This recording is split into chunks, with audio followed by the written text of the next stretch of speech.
Am I correct in understanding you've become something of an amateur detective? I beg your pardon?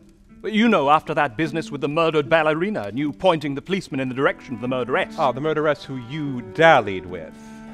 Yes, I suppose so. I take it you've kept up with it in the years since? You could certainly say that. Why do you ask? Well, I was wondering. Judging by your letters, you've not been in the highest of spirits of late. It's been a hard several years. Yes, after that, what was it? A mugging? I'd rather not talk about it. And it must not be easy to lose that stone girl. I know I'd be low too if I had to manage Auntie all on my own again. Is there a point to all this? Yes. Do you recall that trip to Venice I took a few years back? Yes, I do. When you went to that masked ball. Not just any masked ball. Masquerade. Do you understand what that means as an old married London man? Have I mentioned I've been having a difficult time of late? Forgive me, I don't mean to rub it in, but during my little jaunt I had quite an interesting adventure, and I thought it might amuse you to hear it. Oh, God. Is this going to be one of those stories? Because Reggie found one of your blue letters on my desk, and I assure you that is not how I wanted to have that conversation. No, not this time, although there may be just a touch of it. Oh, I should expect no less. But I had rather a caper of my own to solve, and it took quite a bit of detectiving. So if you've a moment, it might cheer you to hear it. Ah, Venezia! Have you ever seen any city so lovely? Oh, I don't know, sir. I was fond of Norfolk. Pardon me, Mr. Morgan. I'd forgotten. You have no poetry in your soul. Truly my cross to bear, sir. Still, steady on. We're not just here for your friend's engagement party. They do expect us to bring in the Broadwater contract to the company. Of course, you old killjoy, you. Still, I can't believe Theo, of all people, managed to get himself engaged to one of the most eligible heiresses in Europe. Heaven knows what carnival witch he had to bargain with for that. Well, still, rather a stroke of luck for us, though. It'll give us a leg up on the competition, what with Pembrokes of London sniffing about, too. It may come down to a boxing match yet. Still, we're in a fabled romantic city, and for Masquerade, no less. I thought the bishops had decided everyone was having too much fun and put a stop to it. But my old pal, Lord Cornyn, seems to be holding his own. Lucky for us, my old schoolfellow has a grander sense of adventure than the Pope. You're in the Broadwaters. You used to get lost in a place like this. And didn't you say that everyone would be wearing masks? Oh, the mischief we could get up to with a little imagination. If you say so, sir. But we English aren't known for it. This week, Morgan, we're all bold and swarthy Italians. So a little less brain and a lot more gut, what say? I take it you've got plans beyond wooing Miss Broadwater's fortune. Wooing's the word for it. This week all the young ladies will have high expectations. And the gentlemen too, for that matter. Really, sir? The gentlemen too? Can't say I ever understood it, but have it your own way. No matter, old boy. We can't all be philosophers. But you can be sure I'll be ready for any adventure that comes my way. Oh. Come, sir. Oh, dear. Morgan, go fly a kite. Righto. Pardon me. You aren't here for Lord Cornyn's masquerade, are you? As a matter of fact, I am, sir. Among other things. What do you want to know? Wishful thinking, I suppose.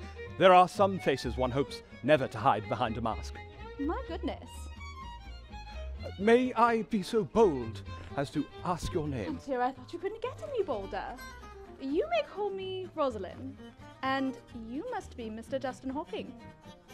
I say, does my reputation precede me? In all possible ways. I see. Well, I suppose that saves a bit of time. What have you heard? Well, it certainly wasn't that you worked slowly. Let's just say I've been warned. If you give me a chance, I can prove that it's earned. Tempting, sir, but I'm not as dull as I look. You may take pride in your reputation, but I can't have my good name bandied about. And who would do such a thing? I know how you public schoolboys talk. Indeed. And who was it that told you about me? Please tell me, was it some public schoolboys? Sounds as though I'm not the one who's the gossip. A fair cop. I've learned over the years that if I'm to enjoy the company of ladies, I mustn't give them a reason to regret it. Oh, you really do have this worked out to a science. I'd offer you some references, but, as I've said, a gentleman never tells. Well, I see you certainly don't lack for courage, even if I can't vouch for skill. However, Mr. Hawking, you'll have to excuse me for now. You're in Venice for a party, miss. Might as well have some fun. Worry not, sir. I intend to. Oh, heavens, what doorman did you pay to let you in here? Why, if it isn't the Honorable CASSIUS EVANS, I'd ask you the same, except I know you don't pay your debts. However have you been? Better than you, I imagine. Last I heard, the Partridge girl threw you over for your baby brother. Must have been much better living under that rock for the last decade. I imagine that made it easier to sneak off with a footman. You never do change, do you, Hawking? At least it means one of us is still handsome. What brings you to darken Theo's doorstep? Why, I'm a guest, same as you are. Except I'm a great deal more fun, so he's asked me to see to the party arrangements. You know how close the old boy and I were back at Harrow? Really? Because I recall you shaking him for pocket money and scapegoating him for smoking in the dormitory. Nonsense! We were thick as thieves. Of course, he'd want me bringing a little class and taste before a climber like you brought down the grade. Are you still so bitter after all these years? I suppose I did break your heart. Why, Hawking! You have changed after all. I never recalled you being funny before. I knew you were still hung up. Well, that ship sailed years ago. You arrogant imp. Oh, save your sweet nothings. I've raised my standards in the intervening years. Try not to take it too hard. Oh, yes. Why wouldn't I want to miss all this? Come now. I know you, Honorable Cash. You've always got a scheme going. If you're not here for your undying love of me, you're here for some other end. Oh, how very cunning. Handsome man about town didn't cross the length of the continent for nothing. No wonder Miss Rosalind is so bowled over. Your wit must leave the ladies devastated. Well, best keep dreaming of me, darling. It'll keep you warmer than that girl. Why's that? What do you know? A great deal more than you. Now, I'll thank you to leave me to it. Fine! Have your secrets. And here I was, considering you for old time's sake. Well, like I said, old boy, keep dreaming.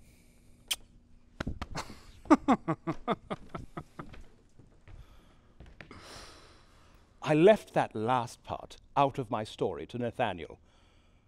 The old boy's fragile that way.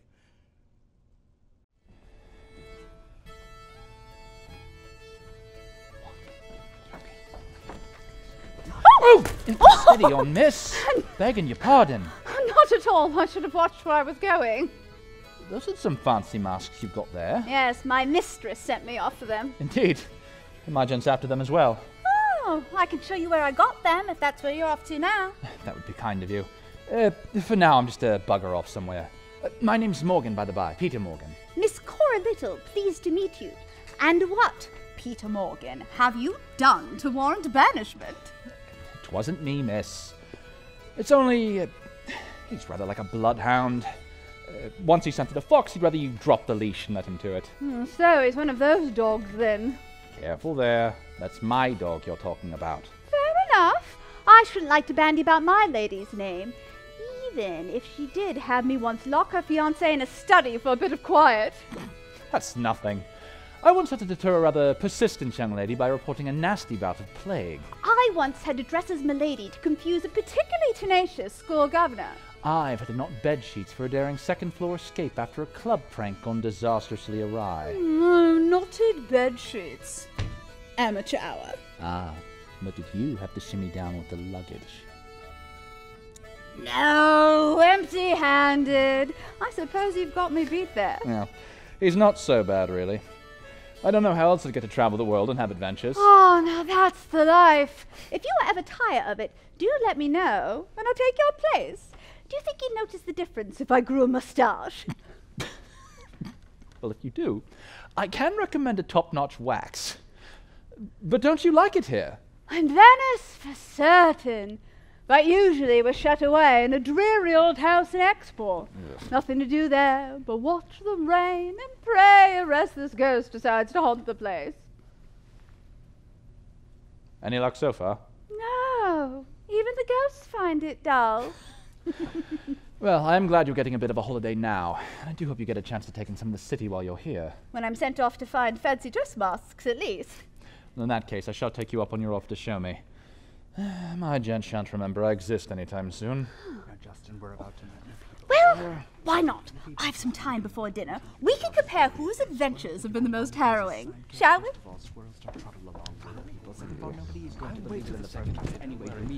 I say, is that my old friend Justin Hawking, or a highwayman in his clothes? Bit of both, perhaps, if you will impress these lovely ladies with you. Yes, ladies, you've met my old schoolfellow, the Honourable CASSIUS Evans, and Justin Hawking of Hawking Capital and Investments. Permit me to introduce my fiancée, Miss Annabel Broadwater, and her esteemed aunt, Mrs. Emmeline Broadwater. The pleasure's mine. I should have known the mistresses of this magnificent house would be such ladies of beauty and taste. One wouldn't think you'd have any charming friends, Theo. One might have hoped over the years that have rubbed off on you. If only, madam. You are generous, lady, to host us here for the festivities. Yes, well, my late husband saddled us, this white elephant in this country of oily papers. Might as well see some use of the place.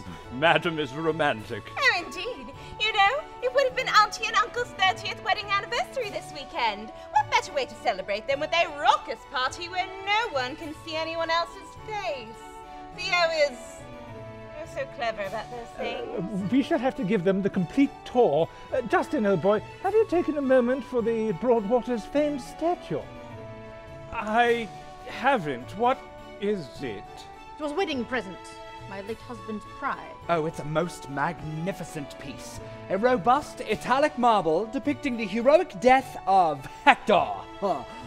It is quite renowned for realism. You can see the veins standing out in agony as Hector is dragged behind Achilles' chariot. I shall be happy to admire it any time except after dinner.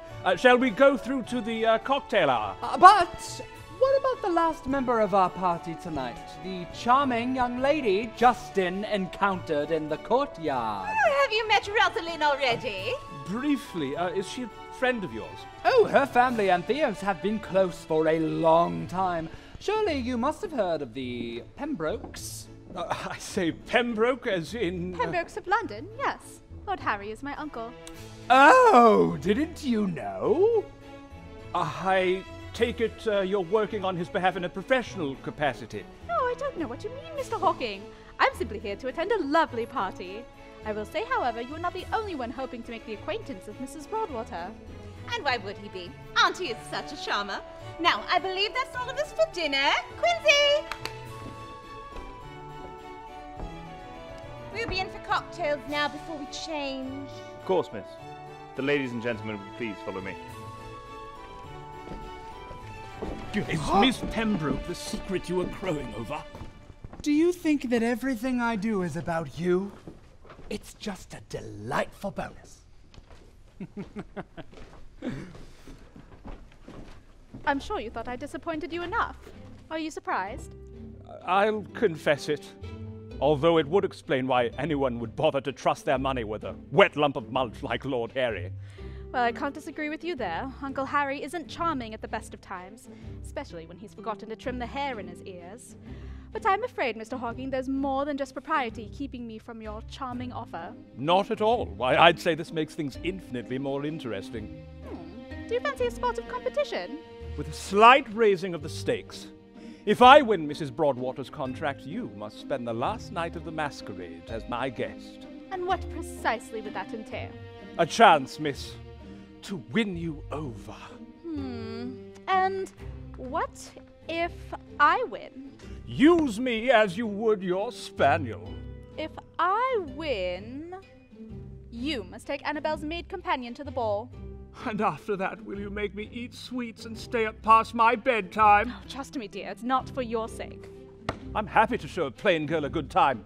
Let it never be said that Justin Lionel Hawking is ungenerous of spirit. Oh, yes, that's just what I thought the moment you accosted me, that you are quite the hero.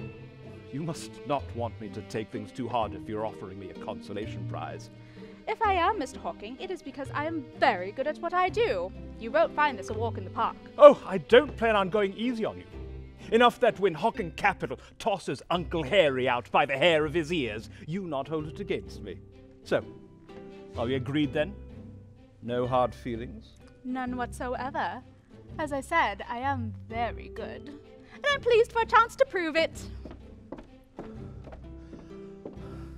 I never minded a challenge, but I'd had no idea just how challenging things were about to get that very night.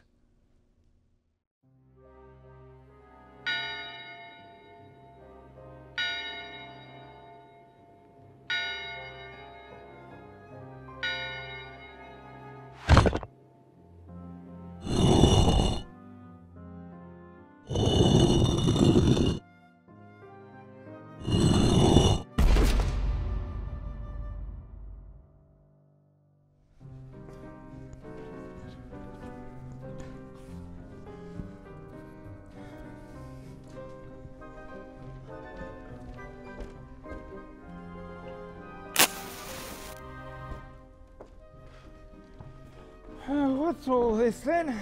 I say, Quincy, are we being invaded? It appears there's been a break-in, sir. Break-in? But this is a fine, respectable house. Yes, sir. I imagine they were after the fine, respectable things. What have they taken? What an awful commotion! What is it? It's the statue! Oh, Theo, you dolt! What's going on? Have you knocked into something sneaking your way into the larder again? What? No, madam, I told you I was diverted on the way to the library. But what has happened to the statue? It appears someone's mistaken Hector for Medusa because the poor lad's been beheaded. What's all this? It's the statue! Dear God, hasn't Achilles seen the boys suffered enough? Who is responsible for this? No one saw, madam. Whoever it was, it seems they fled. Have they taken nothing else? They came to just decapitate a statue. And my uncle's most beloved piece, just, days before the anniversary of their wedding! Who would do such a thing? I say, what's made night owls of you lot? For God's sake, it's the statue! By Jove! Rough night for poor Hector. What's the matter, Cassius? Drink yourself to sleep again? Forgive me that I wasn't already out, prowling for someone else's bedroom. Enough of this idle chatter. Mrs. Broadwater, how terribly distressing this whole business must be for you. What can we do to comfort you in this trying moment? Quincy, see that the rest of the house is secured. I am too overwrought to manage any more tonight. Of course, madam. Flora, send for Miss Dunn. Say that her mistress is in need of a sleeping draught and to see that that glass is topped off. Certainly, Annabelle. Now, I do hope you won't trouble over this. We shan't allow this to cast a pall on your engagement party. Yes, we wouldn't want the cloud over it to feel upstaged. Cora? Hello, Pieter. I had thought you were Miss Annabelle's maid. Yes, I thought you might. Companion, rather. I never meant to be so bold. Forgive me. Oh, think nothing of it. I shouldn't have deceived you. Well, this has blown our beauty sleep all to hell. And here, Justin needs all the help he can get. You lady will skin me alive for this happening during my party. Worry not, dear boy. The thing's bound to turn up. It's made of bleeding marble. How far could it have got to? Well, nothing to be done in the middle of the night. Let's sleep on it and deal fresh in the morning. Hey, come along, Theo. Nothing a good stiff brandy can't fix. All three.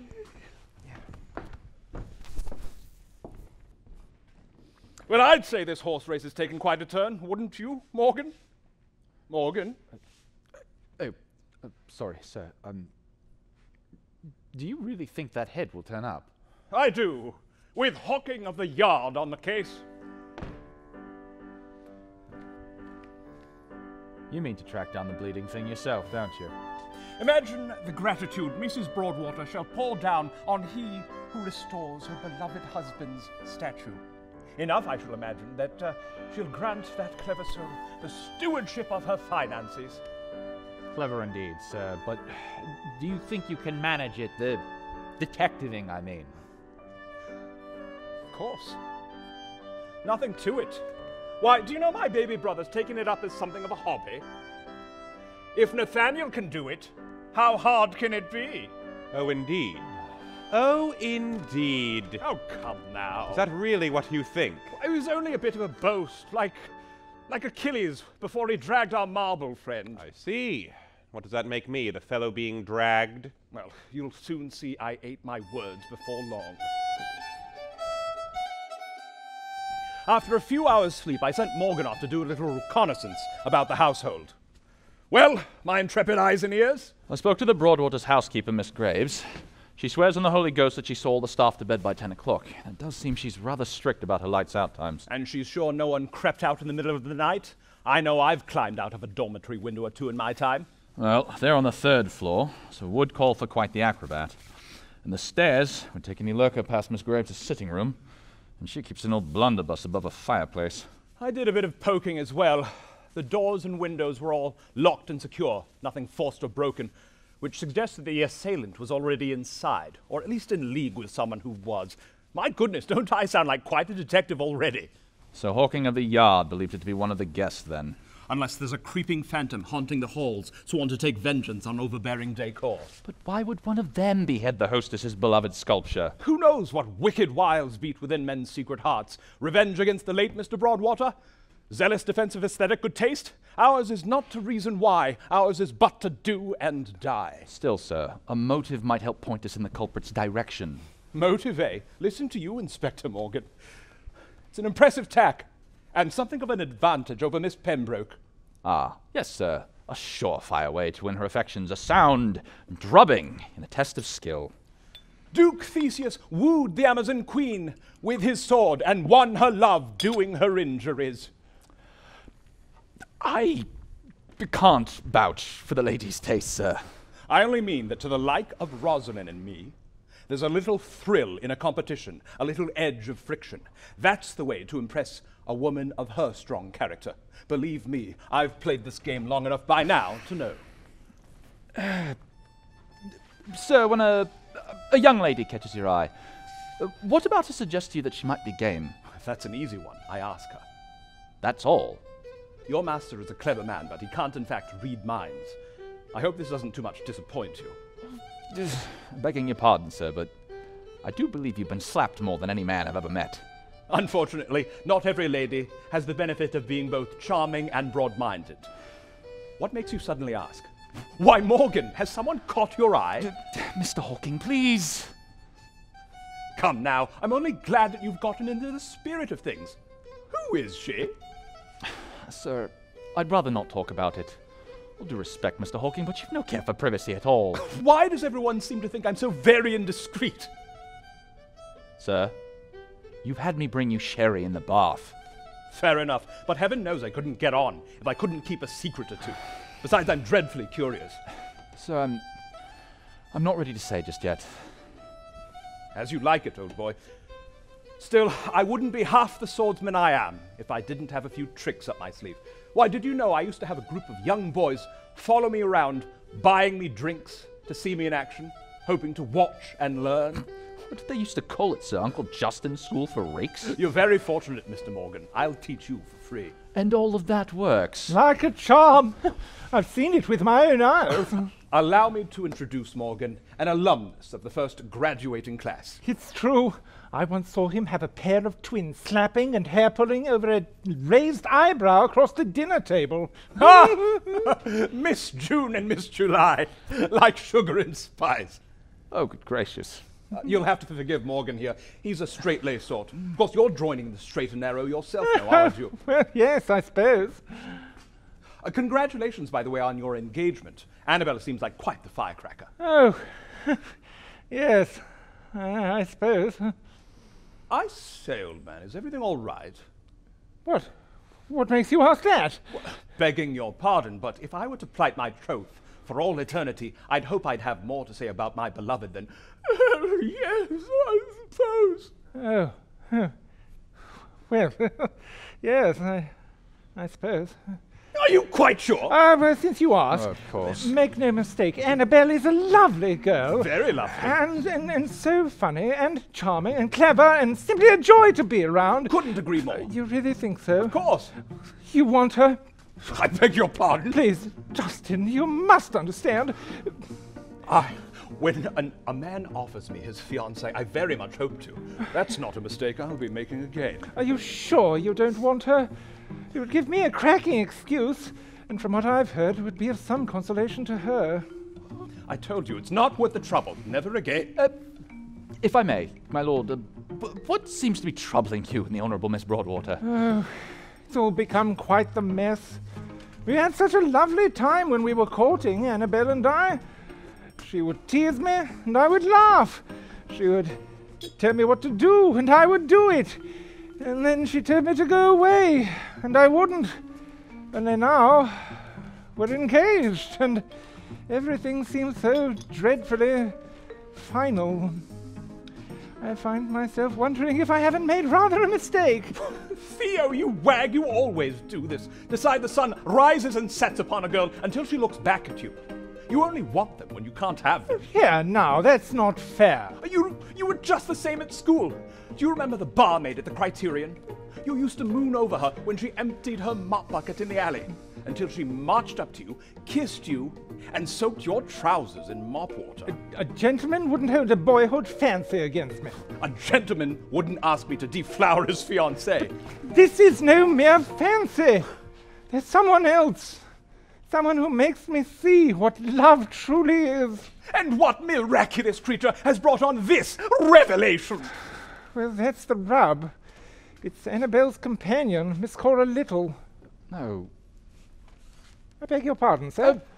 Nothing, my lord. Only, Miss Little? I know. Sounds like something out of a fairy tale. A lordling who has never known love before, falling for a Venus of penniless but honourable birth. Yes, imagine that. But she makes me feel all the things the poets sing of, and I feel it can't be ignored. You're making it powerfully difficult. Can't you just break things off? Well, you know how it is. You chase a woman for weeks, and then she decides you want to get married, and what's a decent chap to do? It would be terribly ill-mannered. Not to mention, the old lady would skin me alive. Mrs. Broadwater hardly seems the type to see her plans fall apart without having someone to skin about it. But you see, I can't marry Annabelle now, not when my soul belongs to another. Will you help me? You mean help you out of your engagement? I knew you would understand. You've been a true friend to me ever since the day Professor Lanbridge found me in his office nearly, and you hid me beneath your overcoat. Well, I'd hate to see all this inflicted on Miss Annabelle. I shan't forget it. Anything you want, I shall be happy to give. Including your fiancée, apparently. Thank you, old friend. Now, if you'll excuse me, I must help choose the hors d'oeuvres for my engagement party. And here I thought we wouldn't have to spend every moment working, but now we've another mission to carry off. Morgan, you look as though you've seen a ghost. No, nothing, sir. It's just what's all in front of me. Theo has that effect on people. But no matter. We were discussing the battle plans of your romantic campaign. It's of no consequence, sir. We've so many more pressing matters to attend to. So as you can see, I had rather a full plate before me. Freeing Theo, my bet with Rosalind, solving the mystery, and of course doing my duty by the firm. Well, bless you for remembering that. So you can imagine, the next time we were all met over tea, I had rather a narrow tightrope to walk. Whatever did the policeman do? The gendarme dragged her away, her eyes full of longing for what would never be. And as our gazes met for that last final time, I called out after her, "We'll always have the Mariinsky ball." Indeed. Still dining out on that little jaunt? That was, what, 2 years later? I was there. That's not what happened. So I embellished a little for the story's sake. Haven't you ever had to sing for your supper? My God, is that true, old boy? Every word. Oh, God. To think, a ballet dancer and a murderer. One never knows what hidden depths a sweet smile may conceal, which puts me in mind of last night's excitement. Oh, indeed. Does our resident detective have suspicions of us?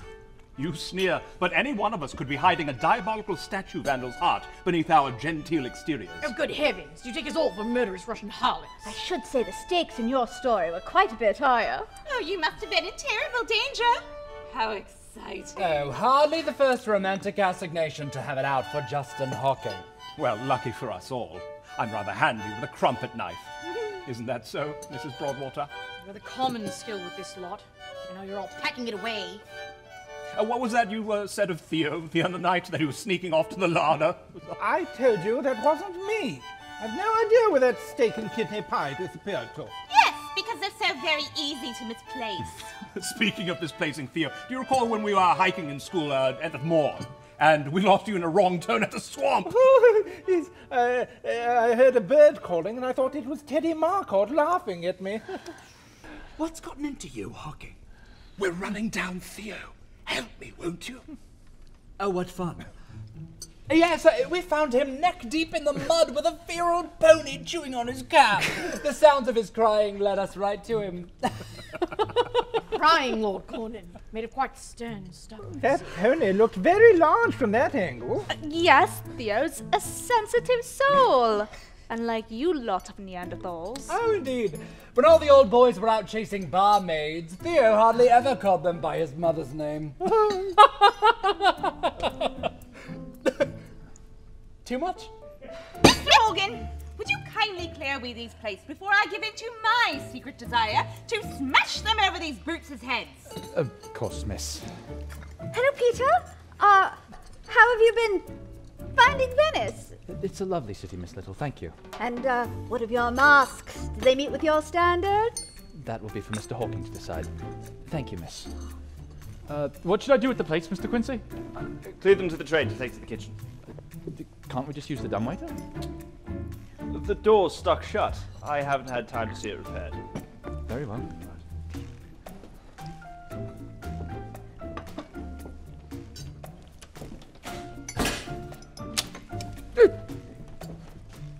Mr. Morgan! Are you quite all right? Yes, miss, only, clearing away the plates.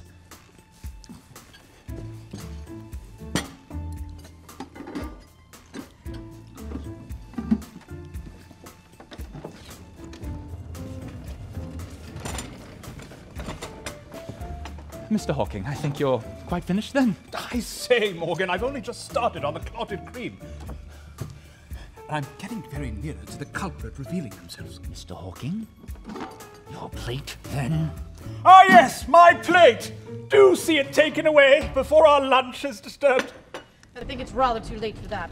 Quincy, get the doors. It's been entirely too much merriment for my taste.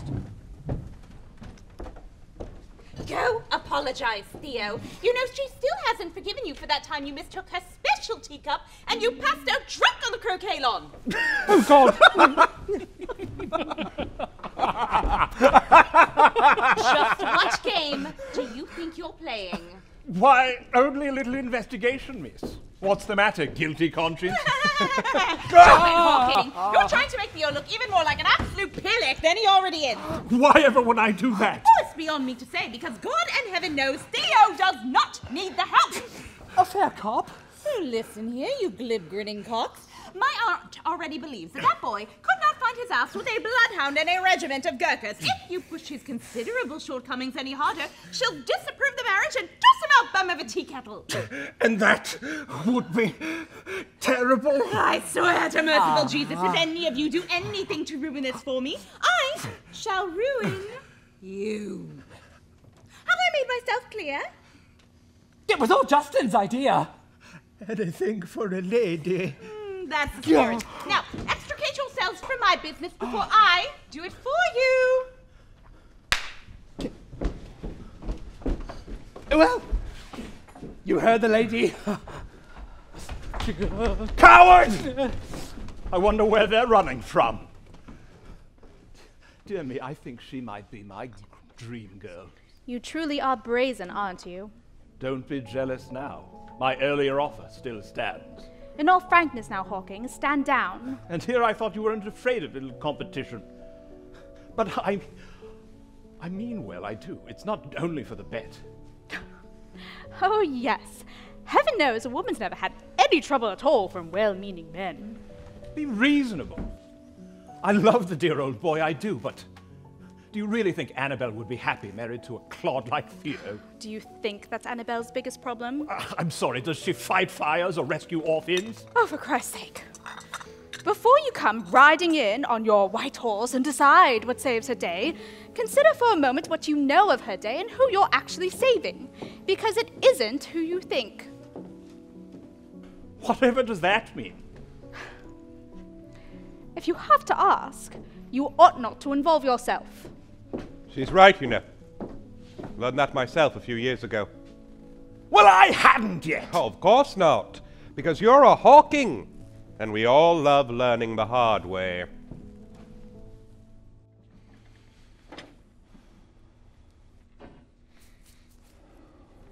Peter, I was looking for you. Miss Little, is there something I can do for you? I rushed out so quickly, I was hoping we might talk some more. It's very kind of you, miss, but I think you might find the conversation in the tea rooms a little bit more on your level. Is that what you think? It's not for me to say, miss. No one in there's ever had to spike a teapot or smuggle a live goose into a boudoir? You actually had to do that? You'll find out if we talk. I'm not certain that's a great idea, Miss Little. Please, Peter, it's Cora. I'm not posh, if that's what you're thinking. Just the daughter of an impoverished cousin who works as a companion to earn my keep. Same as you. I work for my keep as well. I'm no one's cousin at all. So, does that mean you and I can't be friends? From what I understand, you've a better prospect in a friend in someone else. What? Perhaps it's not for me to say, but there is someone who can do a great deal more for you than the likes of me. Oh, no. Oh, please, Peter, you must understand. Morgan and Miss Little. I was looking for the dirty stack of teacups. Ah, yes. There they are. I'd wondered where they got off to. I was just leaving, sir. Oh, don't rush off. Unless you've got someone waiting for you. I'm sure I don't know what you mean, Mr. Hawking. Of course. Still, I must say, a charming girl like yourself must draw a certain quality of admirer. Not at all, sir. Mr. Hawking, if we could attend to business, the teacups. Ah, yes, the teacups. I shall leave you to them, sirs. So much for talking up Theo. Oh, miss, may I recommend my old pal? He's about to get married soon. But perhaps after the wedding you could meet for a stroll. Bloody Theo. What did she want of you? Nothing, just to talk, I think. To talk? With you? No, sir. With the bleeding head. What's got you so peppery? Nothing, it's just... She wants to make friends. And you've too many to be accepting applications? Sir, she's one of them. One of them tough girls. I don't know what to say to the likes of her. Say to her, why, whatever she cares to hear. Beg pardon? Oh, you know those maid companions. They hear all manner of juicy matter. You know, rather like you. Not entirely like me. Well, you could make use of it. She could tell us what Rosalind's up to, or what we could say to free Theo, or if she spied anything about the bloody statue heist. What? No. Sir, I can't do that. I can't. Why ever not? I don't know, sir. It's just... I find I want to make friends too. Why, that's capital. Make use of that. That's just it, sir. I can't just make use of her. It wouldn't be right. Oh, indeed. Well, forgive me if I don't know what to say. I can hardly be expected to have prepared for this sort of betrayal. Don't say that, Mr. Hawking. Well, what would you call it after 8 years' faithful service? Haven't I been your friend in kind? I thought we were in this together. But we're not, sir. Not all in that way. I beg your pardon? Don't take it wrong, sir. We've had such fun over the years. I've no complaints. It's just... It's all been on your terms. I know that's how it must be, and you've been very kind, but... This girl... She's been very decent to me, and I can't just take advantage of her to our own ends. Is there an understanding between you? Sir, we've only just met. It's just... We're not all like you. Some of us can't just go on our own. Some of us... people leave marks on. I see.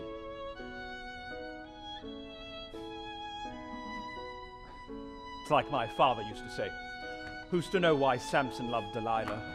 Only that he did. Morgan, I never meant to make you feel as though all I cared was what use I could make of you.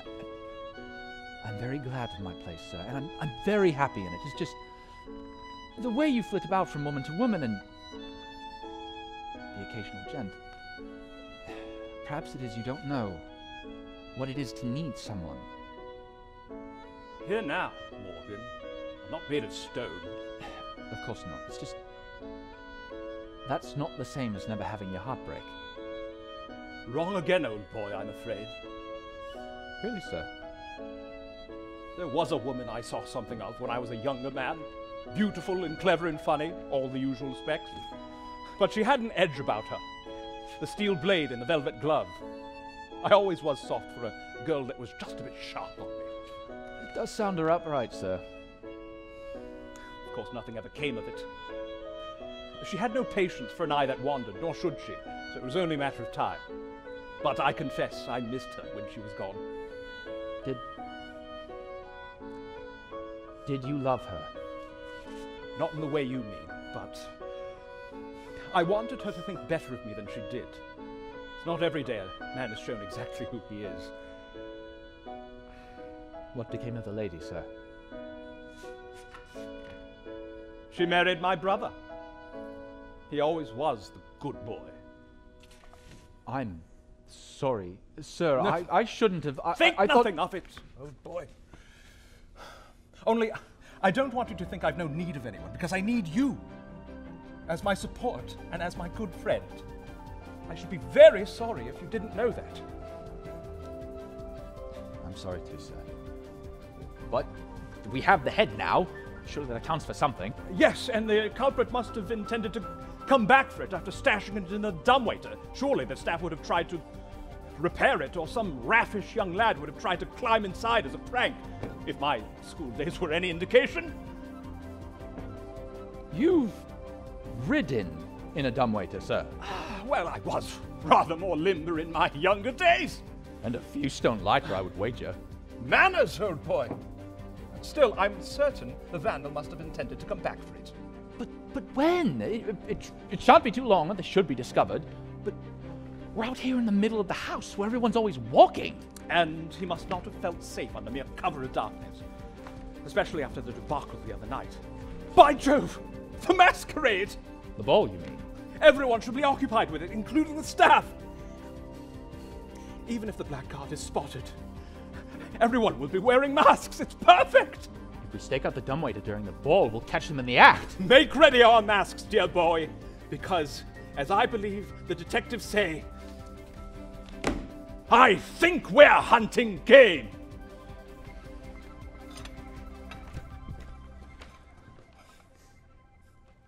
Well, what do you think of my detective work? Did you mean that? What you said to your man? About riding in the dumbwaiter? About Clara? Ah, yes, that. Did you? I'm a rake, not a liar.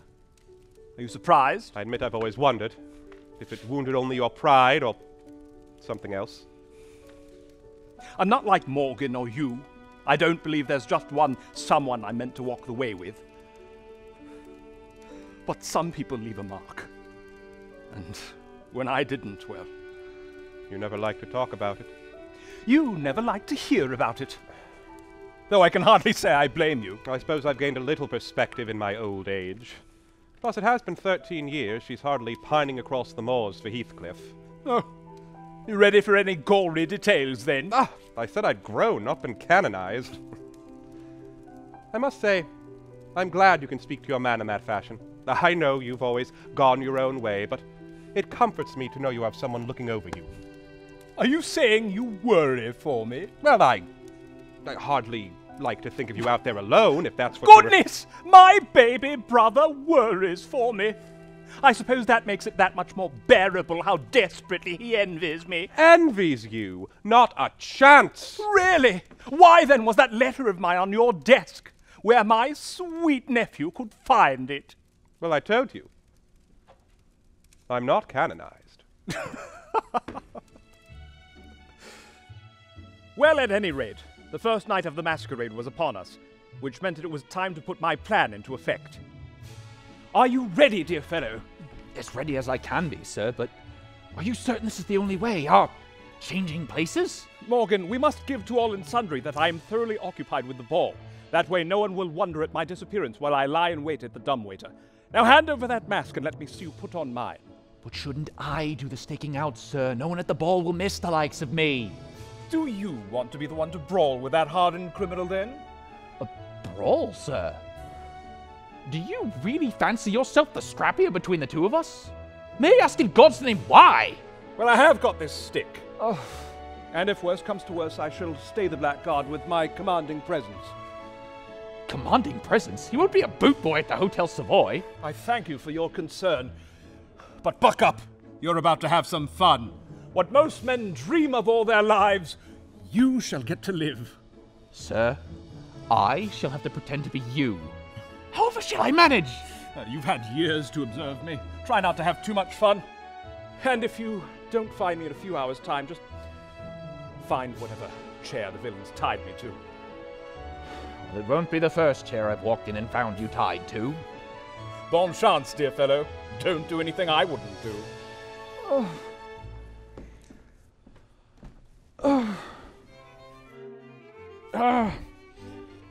Let's have it.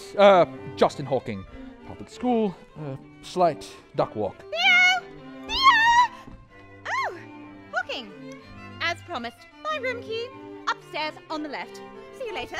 Theo! Theo! Find the nearest murderer and have it off with them in the cloakroom. Hello, sir or madam, do you fancy? Me? No, thank you.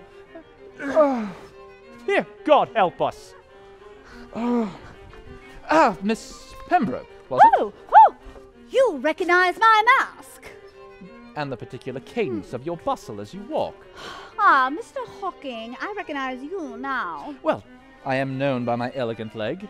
How lovely to see you tonight, or not see you, as the case may be. Then how do you know it's lovely? Oh, a charitable hope, perhaps.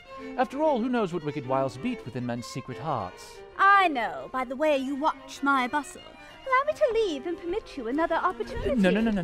That is, now that I've caught you, I shan't let you leave without begging a dance. And what makes you think I'd ever dance with you? Well, I do believe there's still a bet on. Here now, nobody's won that bet yet. Perhaps, but how shall you know if you want to? If you don't get a taste. And Annabelle said you were a perfect brute. Well, lucky for you. She's right.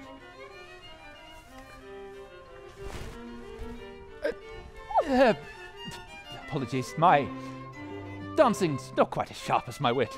I would have thought a fellow of your background would have danced since boyhood. Well, I imagine my dancing master wasn't quite as pretty as my governess. Ever the rake, aren't you? I can see why the traveling life appeals. Always someone new to charm. Here now. As they say, not all who wander are like that. Why take my man Morgan? Oh, shall I then? Oh, dear God. Are you blushing beneath that mask? Never saw that of Justin Hawking. Of course not. It's only Morgan's a gentle soul. Romantic, one might say. Might one? One might. Certainly he's fond of you. Me, that is. It's only, he's rather the sobering balance to my flights of fancy. I thought he was a romantic. He is. A sober romantic. A very grounded sort. Very solid, sensible sort of romance. My, you certainly have quite a bit to say about your valet. Well, I'd be lost without him. And I'd rather the right people know. For example, Miss Annabelle's companion, Miss Little. Miss Little? What would Mr. Morgan care for her to know? As I understand it, he may have given her the impression that he did not value her friendship. Ah, yes, I'd heard something of that. If that were the case, you should like her to know that he is very sorry that he did, and it couldn't hurt if some ladies and gentlemen of distinction vouched for him. Never fear, sir. I shall pass along the message. Thank you for the dance, Miss Pembroke. I'm certain you have to make the rounds with all the other adoring gentlemen but before the night's through. The night's only just begun, Mr. Hawking. I think I've time for one more before I'm missed.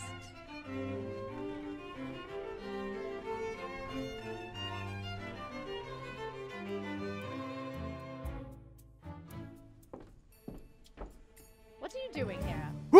Who goes there? I could ask the same of you. Why, it's only Mr. Hawking's man, Pieter Morgan. No, you aren't. I could be. I mean, that is to say, I most certainly am. Then what are you doing lurking out here in the dark? I wanted the quiet. I don't like fun, you see. What about you? I'm Cora, companion to Miss Annabelle. No, you're not. How dare you? How would you know? Why would Cora be out here creeping in the dark? For your information, I like creeping. No, you don't. How would you know what Cora likes? Seems more than you do. So who are you and what do you want? It's me, all right? Why, Miss Pembroke? How could a lady of such breeding conscience such deception? Why, it's more than a bloke in service as myself can come bear. off it, Justin. Is that really how you think Morgan talks? I don't know. Sometimes I drift when it goes on. What are you doing out here, anyway? I'm springing a trap for the statue vandal. A trap into which you have blundered. Oh, yes, you've caught me. I have hated that statue the moment I laid eyes on it. The night before. Then whatever are you doing pretending to be that girl? I thought you were in the ballroom. I believe you've answered your own question, Sir Isaac Newton. I traded her my mask so Theo wouldn't sneak after her and press his suit again. You did? So did Morgan and me. Pardon me, but either of you would fit into her dresses. Well, I meant Morgan and I swapped. So either I've done Morgan a favor, or rather thrown him to the wolves. Want to place a wager on which? Well, at least Theo won't get himself into trouble, and Cora will have a few hours' peace. I don't understand why everyone's so wrapped up in keeping Theo. Everyone knows he's a dolt. And it's not as if Annabelle needs the money. Oh, but that's just it. Annabelle's money is all in trust, to be released when she marries a man of appropriate social standing at her aunt's approval. Her aunt thinks he's a pillock. Oh, yes. But she finds his peerage very smart.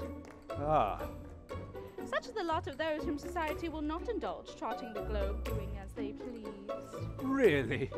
She who lives in glass globes ought not to trot stones.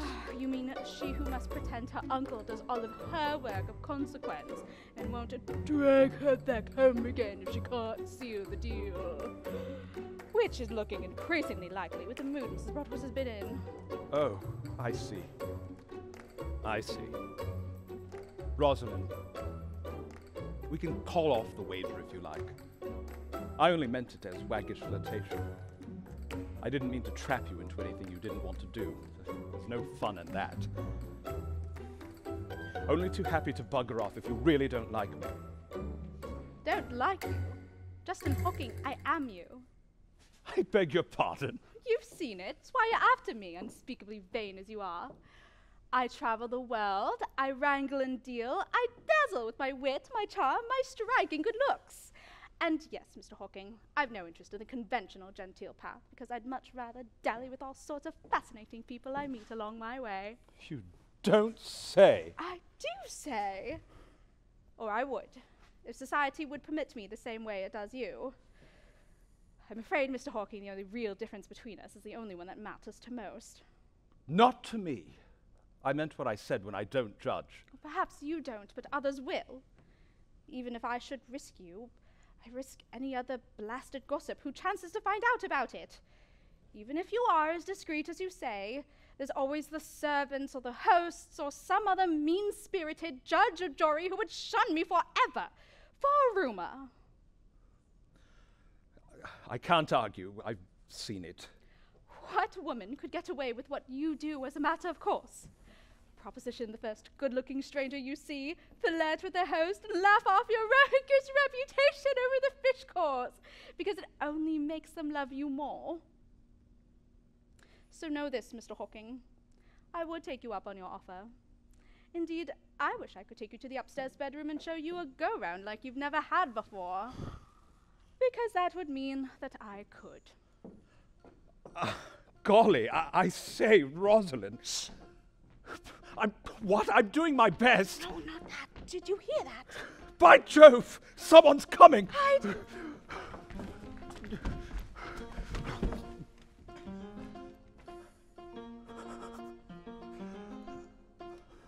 Ah!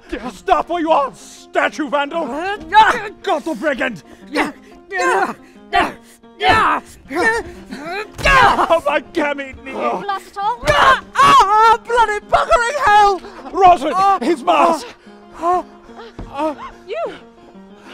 Cash! You absolute ass! Using my gammy knee against me! And beheading the statue too, I suppose. CASSIUS EVANS did the damn thing. Must have done. He wouldn't risk a biff to his pretty face or lift a finger otherwise. But why? For what possible reason? How in the blue blazes should I know? Perhaps to have the chance to take a swing at me. Well, thank heaven neither one of you can throw a punch to save your lives. But take your head out of your own arse for a moment. Do you really think that Popinjay would deface a bloody great statue in a house where he is a guest for no reason at all? Well, he'll have plenty of opportunity to explain himself to Mrs. Broadwater. So that's your plan, then? To turn him over as a statue vandal so Mrs. Broadwater will, I don't know, invest with Hawking Capital in breathless gratitude? I shall be paid most handsomely in the look on his smug face. But if the lady is so moved, who am I to gainsay her? So you'll sacrifice your old friend just to win? Oh, don't be melodramatic. Oh! He wouldn't risk all this unless it were very dear indeed. Does he strike you as having been in a good way these last several years? I don't know that I would know. Well, I'd think on it if I were you. And if the consequences you imagine fit the crime, just to satisfy a spat from 20 years ago. Remember, Justin, we can't all do what you do. And then what happened?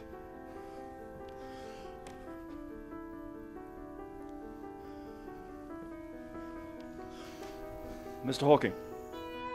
Mr. Quincy, I was looking for CASSIUS EVANS. I know, sir.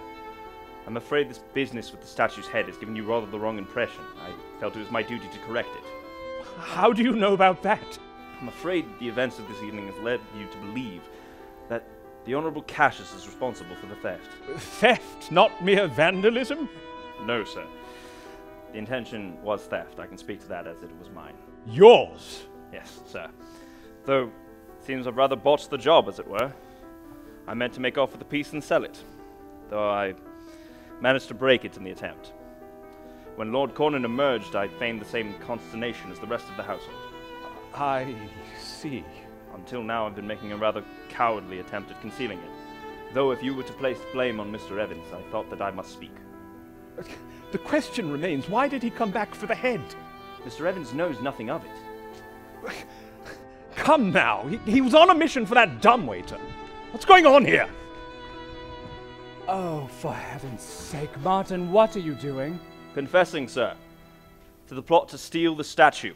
Oh, no. Bless you, but no. I've already confessed, sir. Best not involve yourself in this mess. Enough, Martin. He saw me at the dumbwaiter. The jig is well and truly up. I suppose you know now, Justin, and you've come to make me pay for it.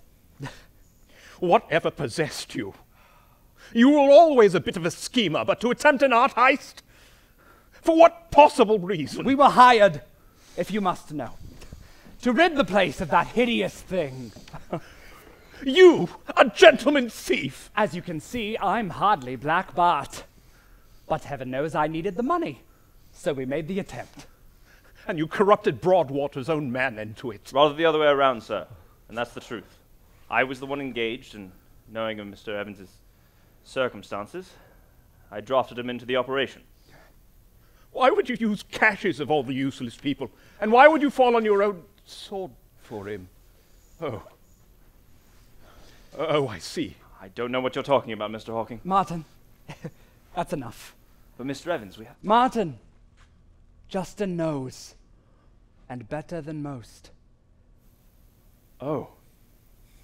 There was only one thing Cassius was ever good at. I suppose that would be enough to do it. Martin, will you give me a moment with my old friend? Are you certain? I am, my dear.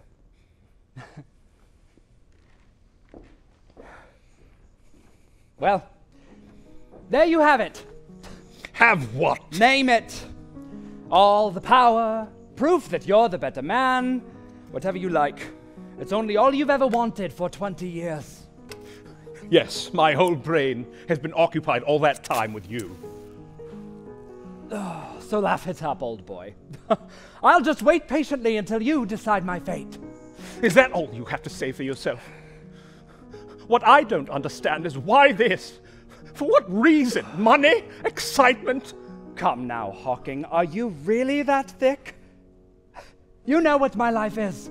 Singing for my supper in my friends' houses. Playing the party boy so they have reason to keep me around. Yes, I've heard the tribulations of the penniless aristocrat. And we're not as young as we used to be. The waggish bachelor antics wear thinner when you're on the wrong side of 30. Do they? You think you get by on charm? You ought to try it these days without all your money behind you. Even you won't be handsome forever. And I'm not you. So when Quincy said he had a job for us, I was hardly in a position to say no. Quincy there is quite the gallant. He's a man of character. I love him, you know. If you can understand that. I suppose I should hope so, given what he's willing to do for you. For all that he engineered an art heist in his mistress's house. Don't you dare, Justin. You've no idea. So people keep telling me. Oh, Cassius. Whatever am I supposed to do with you? What's your intention? Turn me over to win the approval of the old lady? Are you so sure that will work out as you plan? And what would you have me do? Hide everything because you've been dealt a hard hand and let you do whatever you please? Not whatever I please, just this. You know, this is the least of what I've been forced to hide. Can't you understand that?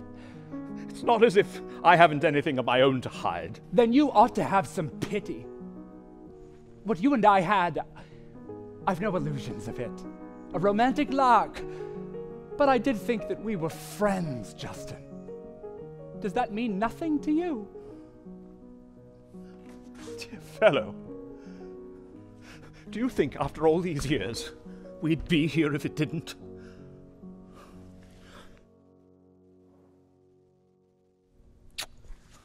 Some people leave their mark. What are we to do, old boy? Well, who hired you? Perhaps that will be enough for Mrs. Broadwater. Ah. But Justin, therein lies the problem. If Mrs. Broadwater hears of any of this, I'll have done it all for nothing.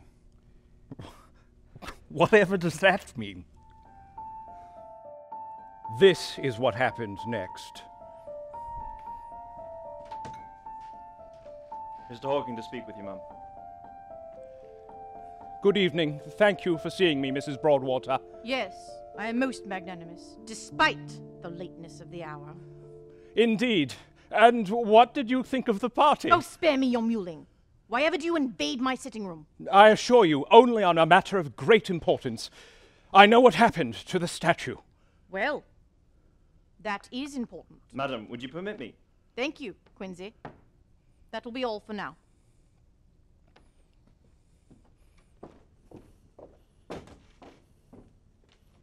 Well, Mr. Hawking, will you keep me in suspense? Pardon my sense of theatre, but I did a bit of detective work myself. Examining the clues, laying the trap, springing it to catch the culprit. And I confess, what I saw surprised me. Fancy that. The mystery was mysterious. Is there a point to all of this? I should say so. It was you. You stole the statue. Pray repeat yourself, dear boy. For a moment there, you lost your mind. Let us dispense with this. It does not become my age or your dignity. And here I thought you were another shiftless simpleton like Theo. A common misconception, but I'm not as gormless as I look. The one time it would have been of use. Who told you? That strutting cockerel, CASSIUS EVANS? I should have known that biscuit would crumble. I told Quincy to live with his legs, but he insisted he needed a second back. He didn't say a word against you, but none of you counted on having a brilliant detective in your midst. I deduced that when Quincy struck a blow against the property of his mistress, that blow could only come by her orders. I can hardly say I blame you. The thing was horrid. Horrid? It was nightmarish. I could barely sleep at night for hearing Hector's death screams.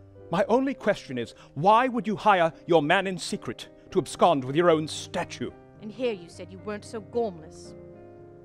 That hideous statue was my husband's pride and joy. Do you really think I could simply toss it out on the rubbish heap? People would have been scandalized. Without the subterfuge, I was stuck with the thing, unless I wanted to hear the whispers of the neighbors every time I walked by. I suppose I hadn't thought of that. Fancy that. I ought to, more and more. And I suppose you, too, have a dark secret you must hide from the rest of the world? Oh, don't be absurd. I'm an Englishwoman, not a jellyfish. Righto, my mistake.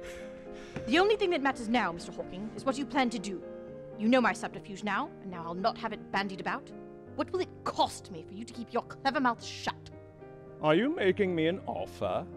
For example, I'm aware of your ulterior motive for attending this little party. Beyond the young ladies, at any rate. You're on marching orders for your investment firm. I suppose at least one of those is true. And I know you're not the only one. Miss Pembroke's been pushing her interest as well. What if I told you that Pembroke's could lump it, and I'd throw in my lot with Hawking Capital? You'll make assurances in exchange for my silence? I swear it on Hector's severed head. Now, Justin, my dear, shall we make a deal?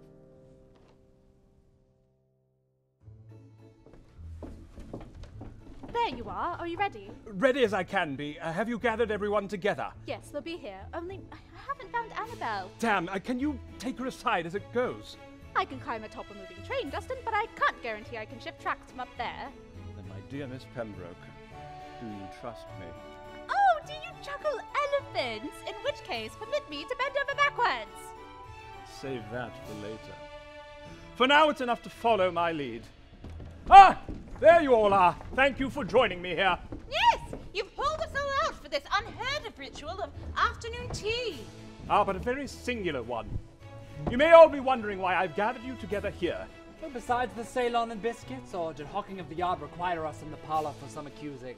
Both, fortunately. No sense wasting a good biscuit. But I've solved the mystery of what happened to Mrs. Broadwater's statue, and will bring the culprit to the consequences so richly deserved. Oh, you have? Oh, how exciting! Must you, sir? After all, it's rather irregular to interrupt Mrs. Broadwater's tea. I'm afraid so, Quincy. Justice waits for no biscuit. Well then, don't make a meal of it. Ladies and gentlemen! Oh, God. I have been following the trails, reviewing the clues, interviewing the witnessing parties. Having discovered all the relevant facts and figures, I've applied my singular brain to the task of teasing out the truth to which they led. For God's sake, Justin! It was Theo! Theo did it! What? I say, what? What? Precisely! Do you mean me? Do you see any other Theos about? Well, I never. I was stone asleep. Or is that what you wanted us to believe? Yes, because I was. No, Theo, I have seen through your cunning. You thought you could dispose of the statue. You wanted to join this family, but you would have to bear witness every day to the ghastly thing. His thoughts, not mine! And that you could not conscience. Is this what you're doing, Hawking? It is my solemn duty, Mrs. Broadwater. Isn't that so, Cassius? Why, I should have thought of it myself. I say, chaps, why would you do this? Because, Theodore, knowing what I know now, I can't stand by and let you marry that woman. Oh, I see. And I don't know how her aunt could consent to joining you to her ward now. Isn't that so, Mrs. Broadwater? Oh, Theo. How could you? Beg your pardon? I am afraid I'm entirely not good enough for you, my dear. No hard feelings, then, what? Oh, most certainly hard feelings. You've gone and ruined our engagement. You must know, Annabelle, you deserve a better man than all that. I deserve to have my inheritance released. Do you think that I would stand for this booby if I didn't need someone with at least enough backbone to hold up a wedding suit? The fact remains that the girl must be married, even if this chicken will not satisfy. But my dear lady, don't you see? There has been a man suffering in silence for sweet Annabelle all this time. Afraid to speak his heart when she was betrothed to another. What on earth? Oh, yes! A gallant soul who placed the happiness of his beloved and his old schoolfellow above even his own. But now, since she is free, can speak his feelings plain. Is that why you're putting this show on, Hawking? Who, me? Goodness, no. I mean, that is to say... No. Not Justin. Cassius! Cassius, what now? Yes, dear fellow, you need hide your devotion no longer. I'm not. That is sorry. to say... Are you quite certain that you haven't mistaken Cassius for some other fellow, such as nearly any other fellow on the planet? Just think, Annabelle, if you married this man, who would serve as your husband in the best way he knew how. Who would live in your house And follow your lead. and lend you his peerage. And see you receive all your parents' money. Why, Cassius, I never knew you cared. I don't.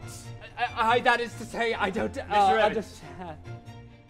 If you don't mind my saying so, sir, I think you would make a fine master of this household. I know for my part, I'd be very happy to have you. Why, Mr. Quincy,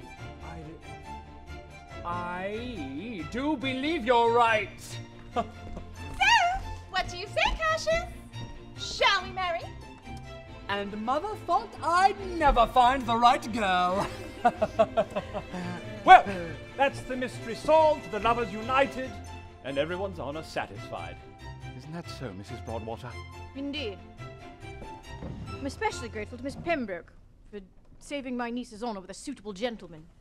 So grateful that perhaps she and I should discuss some investments I've been meaning to make.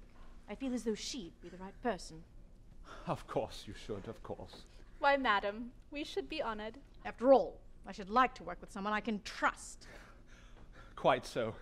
And we all know what you can count on from me. Rosalind, if Theo's free now. Oh, no. Oh, why, Cora, you're right.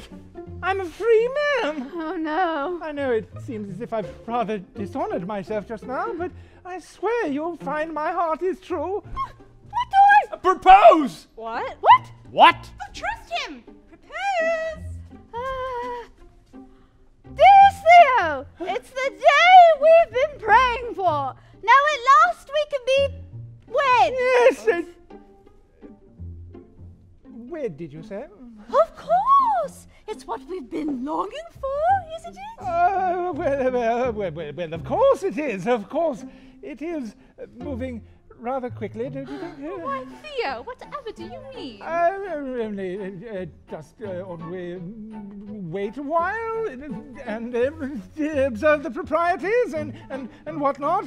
A capital idea, Theo. Get a little travel in. See the world. Heal the old spirit. Yes, the spirit simply shot through, my dear. Like a pigeon at a Scottish hunt. But nothing like the high seas for hailing. Consign it all to the waves. You understand, don't you? Are you quite certain? Because I've always fancied a dress of Honiton lace and 6 children at least. I've already picked out their names. Justin, old boy, make my apologies. But what about Honoria and Roderick? Can't you just imagine their dear little faces? Theo, come back! Morgan, be a good man and help Lord Cornyn pack. Of course, sir, and thank you, sir. Think nothing of it, old boy. Well, anyone else have any troubles need solving? Because if not, I'm off for a pint. You're on your own.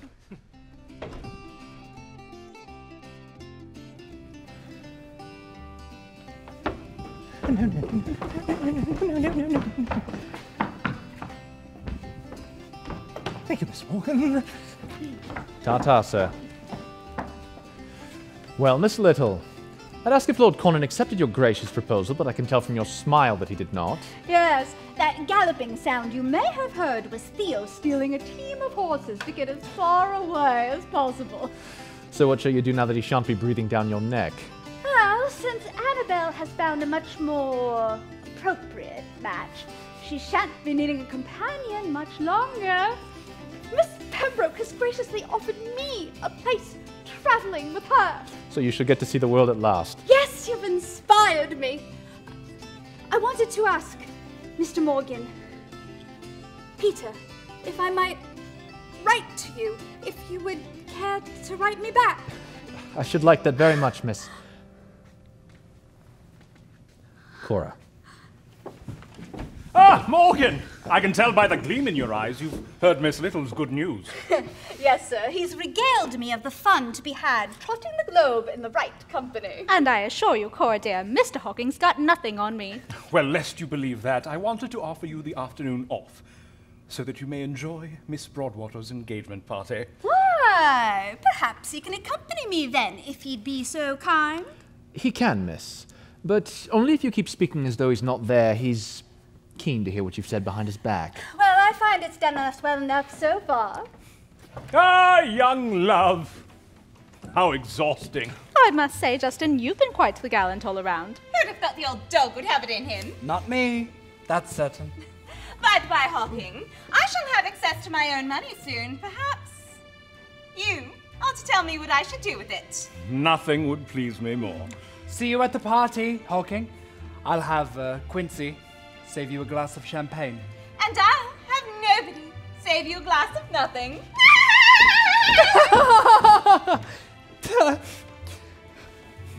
Nothing would please you more. Is that so? Why, Miss Pembroke, don't you clean up nicely? Yes, there's a silk purse beneath all this sow's ear. I would say the same for you, except it would only go to your head. I have had trouble keeping it upright these days. And dear Hector's taught us the dangers of that. Well, the engagement party's arrived, and I can't say either one of us lost, since we're both walking away with some Broadwater money. Call it a draw, then. I prefer to say we both won. In that case, may we both claim a prize? I believe the terms were that I'd walk into the party on your arm, and I could make you take Cora in my place. But since your little switch with Mr. Morgan at the Masquerade, I say that's been rather satisfied. In light of that, I do still have Cora's mask, if you're still in the spirit of things. Dear girl, I shall miss you when we're gone. Who's to say we won't cross paths again? I can't imagine we'd never be competing for the same clients. Mr. Morgan and Miss Little shall enjoy that. I know I, for one, shall relish the competition. I beg you bring it, miss. For now, I do believe most of the party is taken up with the engagement party. And there are quite a few rooms in this house now quite removed from anyone's attention. As I said, miss, I beg you bring it. And there you have it. Have I blown you away? Or do you expect such color and pageantry from my life? No, I never cease to be amazed at the amount of trouble you stir up. And what do you think of my detective work, in your semi-professional opinion? I suppose you stumbled into a few techniques to halfway decent effect, like lying in wait for a blighter who you tackled and then kicked in the knee. I'm more impressed by your people skills. Well, those were never in question. Oh, those aren't the ones I mean. Well, I was under orders to come back with my shield or on it. Didn't want to disappoint my commanding officer. You cut through the heart of quite a few matters. It was kind of you to take on so much for those who could not bear it on their own. Didn't think I had it in me, did you? Oh, I always figured there was more to you than free suppers and loose girls. Don't you dare spread that rumor around. I've got a reputation to maintain. No, worry not. I delight in telling everyone you're a rake. I have cheered you, then. That was, after all, my goal. At ease, soldier. You've done well. Although, I must ask, Yes. what Miss Pembroke told you at the party, did the two of you really go off to... For goodness sake. I don't know how many times I have to tell you. A gentleman never tells.